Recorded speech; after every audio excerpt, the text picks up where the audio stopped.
In the next 3 lessons, we're going to be looking at 3 electric guitar block positions based off of your G and your B strings.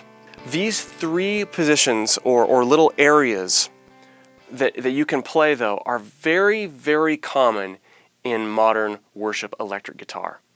Based off of the G and the B strings. You can take the same principle that I'm going to show you on the G and the B strings and apply it everywhere. But we're going to look at the G and the B strings, and we're going to look at the key of G. And each lesson is going to feature one of these blocks. If you're familiar with the pentatonic scale, and if you're familiar with your basic major scale positions in G, you're going to get more out of this. We're not going to cover all those positions in this series. We're going to assume that you have a basic understanding of the notes in each position. So this first position is going to be based off of this form of a major chord. We're going to take the top part. That's going to be a 3rd and a 5th of your G. This is where we're going to end the relationship to a specific key jargon, and we're going to start talking about numbers. The positions are going to be corresponding to numbers because you can take this to any key, even though we're doing it in G. So this, in this position, we're going to call our 1.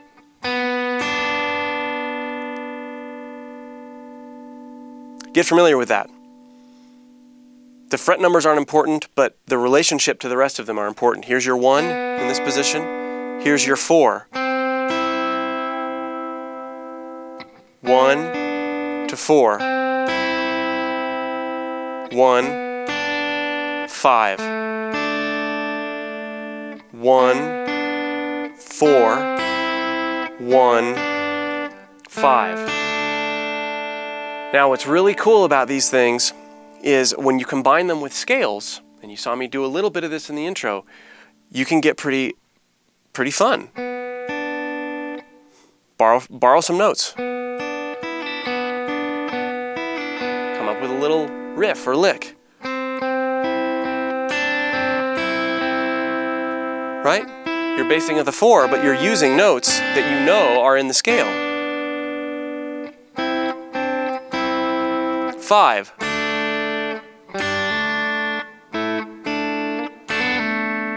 All sorts of things, you know.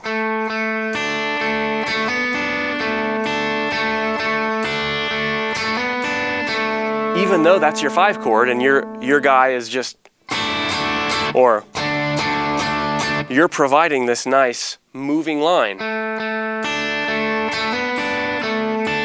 Right? So 1, 1, 4, 1, 5. Now, what about the minor chords? It's the beauty of it. If you play this, your 1 form, over your 6 chord, in this case it's E minor, sounds great. Works great, works perfectly. You're creating an E minor 7 tonality. So, your 1 position can be played over your 6. Your 4 position, listen. In this key, it's A. Your 4 position can be played over your 2.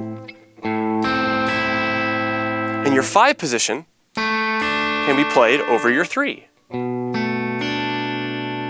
So you only have to know those 3 positions and know how they can relate, and you can play over every chord diatonic to a major scale. So let's review that again. 1 or 6. 4 or 2 minor, 5 or 3 minor, 1 or 6, 4 or 2 minor, 5 or 3 minor. This is just one of the 3 blocks we're going to cover. Next, I'm going to play a chord progression that includes, at one point or another, chords 1 through 6. And watch, I keep it very basic in this block. Let your creativity soar here. Add some effects, do some things, come up with some melodies using these boxes and sticking to those chord positions. Start here, and there's going to be a lot of freedom in a few lessons and as you apply this stuff more. So check out the whole playthrough here with the chord progression, and then we'll see you for the next lesson.